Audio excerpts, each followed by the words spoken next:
ಇವತ್ತು ರಾಣೆಬೆನ್ನೂರು ತಾಲೂಕಿನಲ್ಲಿ ಹಿರೇಬಿದಿರಿ ಗ್ರಾಮ ಬಹಳಷ್ಟು ನೋವಿನ ಸಂಗತಿ. ಈ ವರ್ಷ ಭತ್ತದ ಬೆಳೆ ಚೆನ್ನಾಗಿ ಬೆಳೀತಂತೇಳಿ ನಮ್ಮ ರೈತರು ಬಹಳ ಹರ್ಷದಿಂದ ಇದ್ದರು. ನಿನ್ನೆ ಸುರಿದಂಥ ಮಳೆ, ಏನು ಮಳೆ ಜೊತೆಗೆ ಆನಿಕಲ್ಲು ಬಿದ್ದ ತಕ್ಷಣ ಭತ್ತ ಚೆನ್ನಾಗಿ ಬೆಳೆದಂಥ ಭತ್ತ ಆನಿಕಲ್ಲಿನ ಹೊಡೆತಕ್ಕೆ ಎಲ್ಲ ಪ್ರತಿಯೊಂದು ಭತ್ತದ ಕಾಳುಗಳು ನೆಲಕ್ಕೆ ಉದುರಿವೆ. ನೀವು ನೋಡ್ತಾ ಇರ್ಬೋದು, ಇವೆಲ್ಲ ಏನು ಭೂಮಿಯಲ್ಲಿ ಬಿದ್ದಂಥ ಭತ್ತದ ಕಾಳುಗಳು ನಮ್ಮ ರೈತರು ಹಿಡ್ಕಂದ್ರೆ ಇವೆಲ್ಲ ಭತ್ತದ ಕಾಳುಗಳು. ಈ ಒಂದು ಹುಲ್ಲಿನಲ್ಲಿ, ಈ ಭತ್ತದಲ್ಲಿ ಯಾವುದೇ ಕಾಳುಗಳಿಲ್ಲ. ಆ ಆನಿಕಲ್ಲಿನ ಹೊಡೆತಕ್ಕೆ ಎಲ್ಲ ಭತ್ತದ ಕಾಳು ಸುಮಾರು 99%, 100% ಅಂದರೂ ಪರವಾಗಿಲ್ಲ, ಎಲ್ಲ ಭತ್ತದ ಕಾಳುಗಳು ಭೂಮಿಯಲ್ಲಿ ಬಿದ್ದಿದ್ದಾವೆ. ಆ ಭೂಮಿಯಲ್ಲಿ ಬಿದ್ದಂಥ ಕಾಳುಗಳು ನಮಗೆ ಪುನಃ ರೈತರಿಗೆ ಕೈ ಸಿಗುವುದಿಲ್ಲ. ಇಂಥ ಒಂದು ಕಷ್ಟದ ಪರಿಸ್ಥಿತಿ ನಮ್ಮ ರೈತರೆಲ್ಲ ನಾವು ಇದ್ದೇವೆ.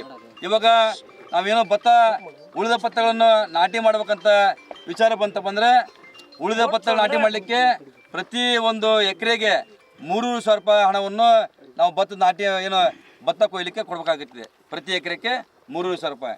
ನಾವು ಭತ್ತ ಕೊಯ್ಲು ಮಾಡಿದ ನಂತರ ನಮಗೆ ಸಿಗುವುದು ಕೇವಲ 1 ಕ್ವಿಂಟಲ್ 2 ಕ್ವಿಂಟಲ್ ಸಿಗುವುದಂತ ನಮ್ಮ ವಿಚಾರ. ಏನು ಭತ್ತ ಕೊಯ್ಸಿದ್ರು ಕೂಡ ಆ ಕೊಯ್ದಂಥ ಏನು ಎಕರೆಗೆ 3,000 ರೂಪಾಯಿ, ಅದನ್ನು ಕೂಡ ಭತ್ತ ಮಾರಿದ್ರು ಕೂಡ ಆ 3,000 ರೂಪಾಯಿ ಕೊಡಲಿಕ್ಕೆ ಸಾಧ್ಯ ಆಗೋದಿಲ್ಲ. ಇಂಥ ಒಂದು ಕಷ್ಟ ಪರಿಸ್ಥಿತಿ ನಮ್ಮ ರೈತರಿಗೆ ಬಂದಿದೆ. ಹೀಗಾಗಿ ಸುಮಾರು ಹಿರೇಬಿದಿರಿ ಗ್ರಾಮದಲ್ಲಿ 3,000 ಎಕರೆ ಭೂಮಿ ಹಾಳಾಗಿದೆ, ಭತ್ತ ಹಾಳಾಗಿದೆ ಅಂತಂದೇಳಿ ಇವತ್ತು ನಮ್ಮ ರೈತರೆಲ್ಲ ಹೇಳ್ತಾ ಇದ್ದಾರೆ. ನಾವು ಕೂಡ ನಿಮ್ಮ ಜೊತೆಗೆ ಬೆಳಗಿದ್ದ ನಿಮ್ಮ ಜೊತೆ ನಾವೆಲ್ಲ ಇದ್ದೇವೆ. ನೀವು ಕೂಡ ಕಣ್ಣಾರೆ ನೋಡಿದಿರಿ, ವಿಡಿಯೋ ಮಾಡ್ಕೊಂಡ್ರಿ. ಇವತ್ತು ಎಷ್ಟು ರೈತರಿಗೆ ನಿಮ್ಮ ಏನು ಇವತ್ತು ವಿಡಿಯೋ ಒಂದು ಮಾಡ್ತಾಯಿದ್ರಿ, ನಿಮ್ಮ ಪತ್ರಿಕಾ ಮಾಧ್ಯಮದವರು ನಿಮ್ಮ ಜೀವಿತಾವಧಿಯಲ್ಲಿ ಏನು ಇವತ್ತು ಕಂಡಂಥ ಮೊದಲನೇ ದೃಶ್ಯ ಆಗಿರ್ಬೋದು. ರೈತರು ಇವತ್ತು ಭತ್ತದ ಬೇರೆ ಕಡೆ ಹಲವಾರು ಗೋಂಜಾಳ ಲಾಸ್ ಆಗಿದ್ವು, ಆದರೆ ಭತ್ತ ಆನಿಕಲ್ ಬಿದ್ದು ಲಾಸ್ ಆಗಿರೋದು ಇದು ಮೊದಲ ಬಾರಿಗೆ ಅಂತ ನಾನು ಅನ್ಕೊಂಡಿನಿ ಹಿರೇಬಿದಿರಿ ಗ್ರಾಮದಲ್ಲಿ. ಈಗ ಇವತ್ತು ಏನು 3,000 ಎಕರೆ ಕೊಯ್ಲಿಕ್ಕೆ ಹಣವನ್ನು ಕೂಡ ಕೊಡಲಿಕ್ಕೆ ಸಾಧ್ಯ ಆಗದ ಪರಿಸ್ಥಿತಿ ನಾವೆಲ್ಲ ಇದ್ದೇವೆ. ಇವಾಗ ಬಾಜು ಊದ್ಗಟ್ಟಿ ಮೆಡ್ಲೀರಿ ಅಲ್ಲಿ ಕೂಡ ಹಾಳಾಗಿದೆ ಅಂತಂದೇಳಿ ನಮ್ಮ ಮಾಹಿತಿ ಬಂದವು. ಆದರೆ ಒಟ್ಟಾರೆ ಹಿರೇಬಿದಿರಿ ಗ್ರಾಮದಲ್ಲಿ 3,000 ಎಕರೆ ಆಗಿದೆ. 1 ಎಕರೆಗೆ ನಾವು 35,000 ರೂಪಾಯಿ ಖರ್ಚು ಮಾಡಿದ್ದೇವೆ. ಆ 35,000 ಹಣವನ್ನು ಕೊಡ್ಬೇಕಂತೇಳಿ ರೈತರ ಹಕ್ಕೊತ್ತಾಯ ಆಗಿದೆ. ಕನಿಷ್ಠ 35,000 ಕೊಟ್ಟರೆ ನಾವು ರೈತರು ಬದುಕ್ತೇವೆ ಅಂತಂದೇಳಿ ಖರ್ಚು ಮಾಡಿದ ದುಡ್ಡು 35,000 ಆಗಿದೆ. ನಮ್ಗೆ ಲಾಸು ಕನಿಷ್ಠ ಎಕರೆಗೆ 40 ಕ್ವಿಂಟಲ್ ಭತ್ತ ಬರುತ್ತೆ. ಎಕರೆಗೆ 40 ಕ್ವಿಂಟಲ್ ಅಂದ್ರೆ 2,000 ರೂಪಾಯಿ ಲೆಕ್ಕ 1 ಲಕ್ಷ ರೂಪಾಯಿ. 1 ಲಕ್ಷ ರೂಪಾಯಿ ನಮ್ಗೆ ಹಾಳಾಗೈತೆ. ಅದು ಖರ್ಚು ಮಾಡಿದ್ರೆ ನಮಗೆ 40 ಸಾವಿರ ನಾವು ರೈತ ಖರ್ಚು ಮಾಡೀವಿ. ಒಟ್ಟಾರೆ ಖರ್ಚು ನಮಗೆ ಬರ್ತಕ್ಕಂಥ ಆದಾಯ ಖರ್ಚು ಸೇರಿಸಿ ಎಕರೆಗೆ 1 ಲಕ್ಷ ಹಾಳಾಗಿದೆ. ಹೀಗಾಗಿ ಎಕರೆಗೆ 1 ಲಕ್ಷ ಹಣವನ್ನು ಸರ್ಕಾರ ತಕ್ಷಣ ಕೊಡಬೇಕಂತೇಳಿ ನಾವು JDS ಪಕ್ಷದಿಂದ ಮತ್ತು ರೈತರ ಏನೋ ವತಿಯಿಂದ ನಾವು ನಾನು ತಾಲೂಕಿನ ಶಾಸಕರಿಗೆ ಮನವಿ ಮಾಡ್ಕೊಳ್ತೀನಿ. ತಾವು ಈ ಜಾಗಕ್ಕೆ ಸ್ಪಾಟ್ ಬಂದು ನೋಡಿ, ರೈತರ ಕಷ್ಟಗಳನ್ನು ನೋಡಿ, ಏನು ಜಮೀನನ್ನು ನೋಡಿ, ತಕ್ಷಣವೇ ತಾವು ಕೂಡ ಇದರಲ್ಲಿ ಭಾಗವಹಿಸಿ ರೈತರಿಗೆ ಏನು ಕಷ್ಟ ಆಗಿದೆ ಆ ಕಷ್ಟದ ಪರಿಹಾರವನ್ನು ಕೊಡಿಸೋಕ್ಕೆ ತಾವು ಪ್ರಯತ್ನ ಮಾಡಬೇಕು. ಏನು ಇವತ್ತು ರೈತರಿಗೆ 1 ಲಕ್ಷ ರೂಪಾಯಿ ಪರಿಹಾರ ಕೊಡ್ಬೇಕಂತೇಳಿ ನಮ್ಮ ಹಕ್ಕೊತ್ತಾಯ ಇದೆ. ತಾವು ಕೂಡ ನಮ್ಮ ಜೊತೆ ಕೈ ಜೋಡಿಸಿ ರೈತರಿಗೆ ಕೊಡಿಸಿದ್ರೆ ಅನುಕೂಲ ಆಗುತ್ತೆ ಅಂತ ಹೇಳೋ ಮುಖಾಂತರ ನಮ್ಮ JDS ಪಕ್ಷದ ನಮ್ಮ ಕೇಂದ್ರ ಸಚಿವರಾದಂಥ HD ಕುಮಾರಸ್ವಾಮಿ ಅವರಿಗೆ ಬೆಳಗ್ಗೆ ನಾನು ಕಾಲ್ ಮಾಡಿದ್ವಿ.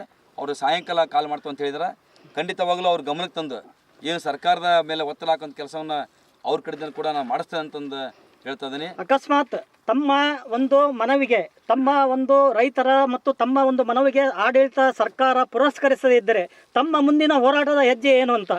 ಖಂಡಿತವಾಗಲೂ ರೈತರನ್ನು ಕಟ್ಟಿಕೊಂಡು ನಾವು ತಹಶೀಲ್ದಾರ್ ಮುಖಾಂತರ ನಮ್ಮ ಸರ್ಕಾರಕ್ಕೆ ಒಂದು ಮನವಿ ಪತ್ರ ಕೊಡಲಿಕ್ಕೆ ನಾವು ಆ ಕೆಲಸ ಮಾಡ್ತೇವೆ. ಖಂಡಿತವಾಗಲೂ ರೈತರಿಗೆ ಅನ್ಯಾಯ ಆದ ಸಂದರ್ಭದಲ್ಲಿ ನಮ್ಮ ಯಾವಾಗಲೂ ಅವ್ರ ಜೊತೆ ಇರ್ತೇವೆ. ಏನು ಪ್ರಯತ್ನ ಮಾಡಲೇಬೇಕು. ಪ್ರಯತ್ನ ಪಟ್ಟು ಪ್ರತಿಫಲ ಸಿಗುತ್ತೆ. ಇವತ್ತು ನಾವು ಪ್ರಯತ್ನ ಪಟ್ಟು ರೈತರಿಗೆ ನಾವು ಏನು ಪರಿಹಾರ ಕೊಡಿಸಲಿ ಯಶಸ್ವಿ ಆಗ್ತೇವೆ ಅಂತಂದು ನನಗೆ ವಿಶ್ವಾಸ ಇದೆ.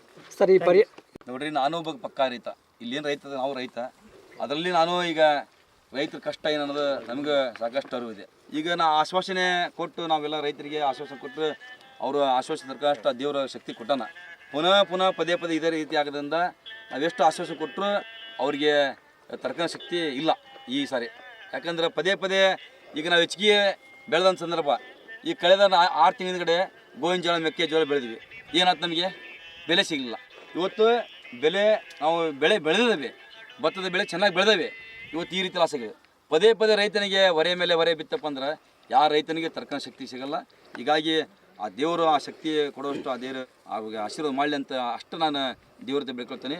ಆದ್ರೆ ಅವ್ರು ಸಂಪೂರ್ಣವಾಗಿ ಅವ್ರಿಗೇನು ಧೈರ್ಯ ಕೊಡೋಕೆ ಬಂದ್ರೆ ಆ ಸರ್ಕಾರವೇ ಪ್ರತಿ ಎಕರೆಗೆ 1 ಲಕ್ಷ ಕೊಟ್ಟರೆ ಅಲ್ಲಿಗೆ ಸಂಪೂರ್ಣವಾಗಿ ಧೈರ್ಯ ಸಾಂತ್ವನ ಹೇಳ್ದಂಗೆ ಆಗುತ್ತಂತೆ. ನಾನು ಶಾಸಕರ ಬಗ್ಗೆ ಏನು ಅವ್ರ ಬಗ್ಗೆ ನಾನು ಮಾತಾಡ್ತಿರಲಿಲ್ಲ, ಯಾಕಂದ್ರೆ ಒಬ್ಬ ತಾಲೂಕಿನ ಗೌರವಾನ್ವಿತ ಶಾಸಕರು. ನಾನು ಇವತ್ತು ನಿಮ್ಮ ಮುಖಾಂತರ ಮನವಿ ಮಾಡ್ತೀನಿ, ತಾವು ಈ ಒಂದು ಹಿರೇಬಿ ಗ್ರಾಮಕ್ಕೆ ಬಂದು ಪ್ರತಿಯೊಂದು ಜಮೀನು ನೋಡಿಕೊಂಡು ತಕ್ಷಣವೇ ಪರಿಹಾರ ಕೊಡಿಸೋಕ್ಕೆ ತಾವು ಇದರಲ್ಲಿ ಭಾಗವಹಿಸಿ ಪರಿಹಾರ ಕೊಡಿಸಿದ್ರೆ ತಮಗೂ ಒಂದು ಒಳ್ಳೆಯ ಹೆಸರು ಬರುತ್ತೆ ಅಂತಂದು ಅವ್ರಿಗೆ ಒಂದು ಈ ಮೂಲಕ ನಿಮ್ಮ ಮೂಲಕ ಹೇಳಕ್ಕೆ ಇಷ್ಟಪಡ್ತೀನಿ. Okay, thank you. ಎಷ್ಟು ದಿವಸದಾಗ ಎಲ್ಲ ರಾಜಕೀಯ ತಾವು ನೀವು ಹೇಳ್ತೀವಿ ಇಲ್ಲ. ಈಗ ಸರ್ಕಾರದ ನಾವು ಪರಿಹಾರ ಆ್ಯಪ್ ಅಂತ ಪರಿಹಾರ ಆ್ಯಪ್ ಅಕೌಂಟಿಂದ ಚೆಕ್ ಆ ಆ್ಯಪಲ್ಲಿ ಎಂಟ್ರಿ ಮಾಡಿಸ್ತೀವಿ. ಅವ್ರು ಡೈರೆಕ್ಟ್ ಅವ್ರ ಅಕೌಂಟ್ಗೆ ಇಲ್ಲ ಮೇಡಮ್. ಎಲ್ಲರೂ ಆಲ್ಮೋಸ್ಟ್ ಆಲ್ 99% ಮಾಡಿಲ್ಲ.